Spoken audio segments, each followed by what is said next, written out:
From destroying one of the most evil streamers, downright stain on the internet, he is easily the world's worst streamer, to helping put another streamer behind bars. I'll be honest, I don't usually cover topics like what I'm about to touch on today because it's extremely serious. Here are 8 evil streamers who got destroyed by Penguinz0, starting with the most infamous one. This guy who looks like the result of a botched fusion dance performed by a colonostomy bag and a sloth is only Use Me Blade. Although Blade, real name Brian Risso, first tasted fame as a Call of Duty streamer, his descent into drunk streaming caught Penguinz0's attention. On August 21st, 2019, in a video titled The Absolute Worst and Most Pathetic Streamer, Charlie called attention to Brian's disgusting behavior. He's a degenerate loser. In fact, he was banned on Twitch because he got so drunk he started fingering his asshole for a $20 donation. But as bad as Brian's streams were, Charlie would have probably taken pity on him if it wasn't for his sickening treatment of women. So if some random ugly gets groped, she gets groped. Accept it. The final nail in Blade's coffin was Charlie's coverage of the infamous RV trip incident, where this grotesque dump truck appears to have non-consensual sex with a passed-out drunk woman. Charlie would then directly address Blade, saying, "So, Blade, you're probably watching, if you can even keep your eyes open for this long without puking on yourself and falling over. You're a f***ing menace. You f***ing suck. You're a horrible person." By now, Only Use Me Blade was already losing subscribers, and on November 11th, 2020, YouTube terminated his channel entirely. But while Only Use Me Blade should go to jail for his actions, Charlie has even less respect for Natalie Reynolds. She exists for one sole purpose, to make everyone around her angry at her. Having successfully earned Charlie's attention, Natalie would get destroyed for her clout chasing in a video uploaded on May 31st, 2024. The only thing she cares about is her name leaving people's lips, no matter how negative it is. In her delusional mind, the brain parasites tell her that that's a good thing. But while that's standard behavior for Natalie, she did something particularly heinous. You should just jump in right now. But I'm gonna jump in with my shoes on. Okay. Ready? Yeah, ready? Oh! Hey, You said you wanted to swim. you told me to jump in. I didn't tell you to jump in. I can't swim. There she's in the lake. They recognized the very real possibility that this woman might, and they just said, "Alright, I'm out ski." They just leave her there. That's fucking insanity. And they laugh about it because people like her don't treat the other human beings around them as if they're real people. Although someone called 911 and saved the drowning lady, Natalie would take no responsibility for her actions. Charlie addressed her defense, saying, They told you to leave because you weren't helping. You caused the problem and then did nothing to actively try and help in any way. So obviously they would want you out of there.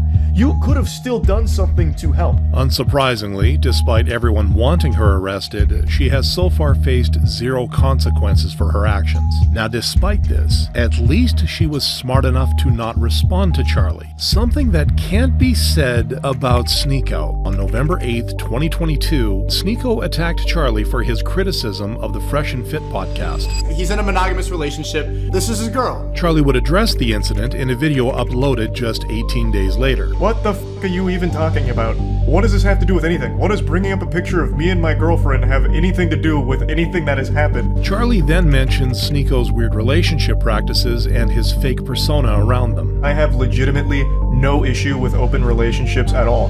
But what Sneeko's talking about here isn't so much an open relationship, it's cuckoldry. You have watched your girl get f***ed in front of you on at least 2 occasions. You're not really okay with it, it sounds like. So stop trying to pretend to be, and stop trying to make it seem like this is a good, healthy thing for everyone that everyone needs to try. Not knowing when to give up, Sneeko kept dissing Charlie. This would be until March 13th, 2023, when Charlie decided he had enough. Holy ish, you pathetic, sensitive, soy little worm. I made fun of you for watching your girlfriend get effed by numerous other men, and also insulted you for defending child porn. That's not cancellation. That's just spitting on you for being a pitiful, sad In response, Sneeko would challenge Charlie to a fight and imply that he'd shoot him. Watch my clips. Prompting Charlie's famous "Sneeko is horrible," where he made fun of him in front of everyone. You absolute buffoon. What you have there is not clips.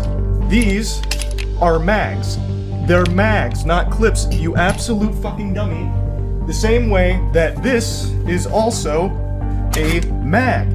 They're all mags. Stop saying clips, you look f***ing stupid here. He then also called Sneako out for his caveman tendencies. Sneako, you beating me in a fight doesn't unf*** your girlfriend from the numerous men that had sex with her in front of you. It doesn't do anything. Everything I've said still stands. Nothing changes. It doesn't even salvage your ego. All it is a pathetic attempt at attention. Now, faced with massive online backlash, Sneako apologized for his behavior on March 30th, 2023, and has stayed out of Charlie's way since. But while Sneako got schooled like a toddler, Bad Bunny would even have to change her name because of Charlie's video. Bad Bunny became infamous when a clip of her demanding donations went viral.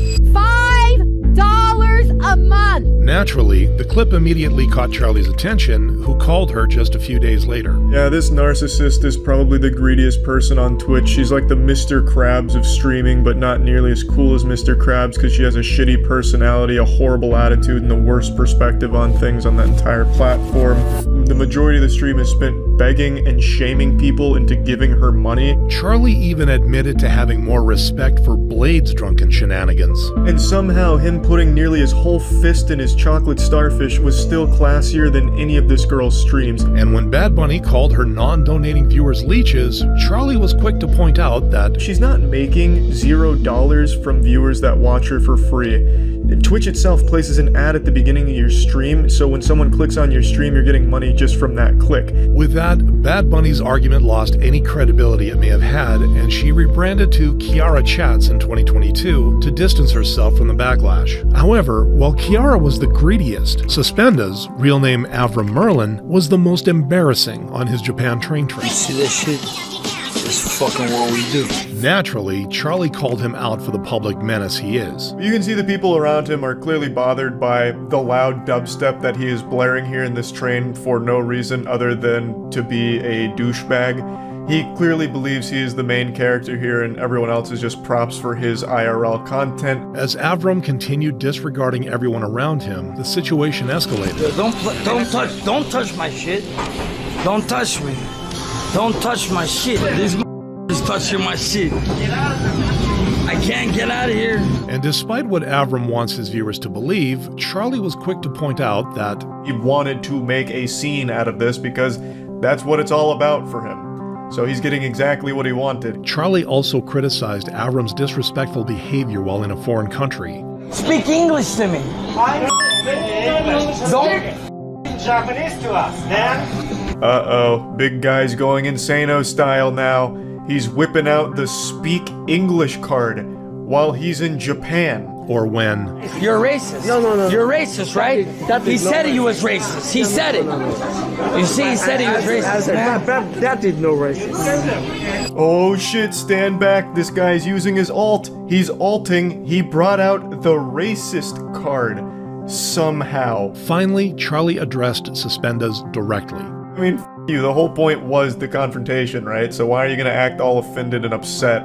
All because a guy actually, played along with what you've started. Despite always being controversial, Charlie's video made his public image worse than ever. However, while Suspenda's was exposed by Charlie only once, the same favor wouldn't be given to Aiden Ross. Aiden first caught Charlie's attention when Twitch permabanned him despite his millions of followers. This is far from his first rodeo. He's actually a veteran in this field. He's gluttonous when it comes to Twitch bans. He's eaten those puppies like muffins out of the oven. According to Aiden, what I got banned for makes no sense because I haven't. It said all I can say is that it occurred on. It says it occurred on stream or on VOD. It wasn't occurred like somewhere else. But Charlie was quick to bring up his long history of doing illegal things on stream, like the time this goofy goober streamed the Super Bowl on Kick without permission from the NFL. Or when, while streaming, Aiden Ross decided to go to Hub, I guess to make a point about how you can do anything on the site, and he just he showed to his audience. What's worse, after his ban, Aiden did go live on Kick like an hour or so later in order to talk about the whole situation, and my god, that devolved into complete unhinged lunacy. It was brutal. He went from talking about the general situation immediately into trying to bring on a self-proclaimed Nazi to learn from, I guess, or interview. The final blow would be Charlie revealing a clip of Aiden believing men can't get graped. Can guys get raped? Yes. Guys can get raped? Yes. Can you give me an example? The fact that he even got combative about it, like, give me an example, is super concerning. Now, Aiden still continues streaming his erratic behavior. However, the same can't be said for Vegan Patriot, who might face jail time following Charlie's video. On May 10th, 2024, she went viral for running over a pedestrian while live streaming. Oh my god, are you okay? No. I didn't see her. Why are you not looking? I was looking. I didn't see you. What the This earned her a ruthless video from Penguinz0 the very next day. I don't know what just happened, but it wasn't good. What do you mean you don't know what just happened? Are your eyes lagging? Is this a latency problem? You just hit a human being because you're too f***ing busy talking to your stream. Luckily, she didn't kill this person. But that wouldn't be the only hateable thing she did on stream. Yeah, it smells over here. Now your dog is taking a shit in the back seat. Which then happened again on a grocery order she was supposed to deliver. The worm that came out of the dog's ass has nothing on the worms that infest this lady's brain. A normal person would have seen what happened here and they would have canceled the order. Because there's a level of decency with people where they wouldn't want to just poison a stranger here. But she's built a little different. She's constructed in an unorthodox manner. After wiping the worm from the groceries, she believed that everything was a-okay and primed for delivery. She tried to defend her actions. It was not on anything else I checked. I removed it. All is well. But her weak argument didn't convince Charlie. Hey pal, you just blow into stupid town? You can't really wipe piss away unless you have sponge hands, which I don't think you do, and also dog shit and worms on top of the grocery bags that the food is in. Like, there's no telling what made it through. So far, the worst that's happened to her is negative comments. Despite this, Shay is still a saint when compared to this next streamer. On February 6th, 2023, Charlie posted a video titled, Most Evil Streamer Ever. I'll be honest, I don't usually cover topics like what I'm about to touch on today because it's extremely serious. This is horrifying. It's a story I haven't seen a ton of people mention, and I myself didn't know about it until a few nights ago. This video featured Stephen McCullough, a YouTube streamer whose pregnant girlfriend Natalie McNally was stabbed to death on December 18th, 2022. On the night of Natalie McNally's murder, Stephen McCullough went live on his channel, and this live stream is still up right now. It's a 6-hour live stream. And this was crucial evidence to prove his innocence on this evening. The police were out of suspects until the investigators combed through about 4,000 hours worth of CCTV footage and found a man believed to be McCullough walking back home while wearing gloves matching evidence from the crime scene. With all of this, they had a really strong case against him being the but they still had that live stream to explain. Which turned out to be fake. When authorities seized some possessions, they found the actual video itself and concluded that it was filmed on December 13th or 14th. Charlie was quick to point out the red flags. Abso-fucking-nately. Completely out of nowhere, unprompted, he mentions someone named Natalie in a pretty menacing way. Charlie then expresses his certainty in McCullough's guilt. I can't envision a world where Stephen McCullough is not the person who committed this crime. There is just an overwhelming amount of evidence against him. And he still doesn't have a real explanation for what the possible motive to faking the live stream would even be. Unsurprisingly, Stephen pleaded not guilty and is yet to undergo a trial in late 2024.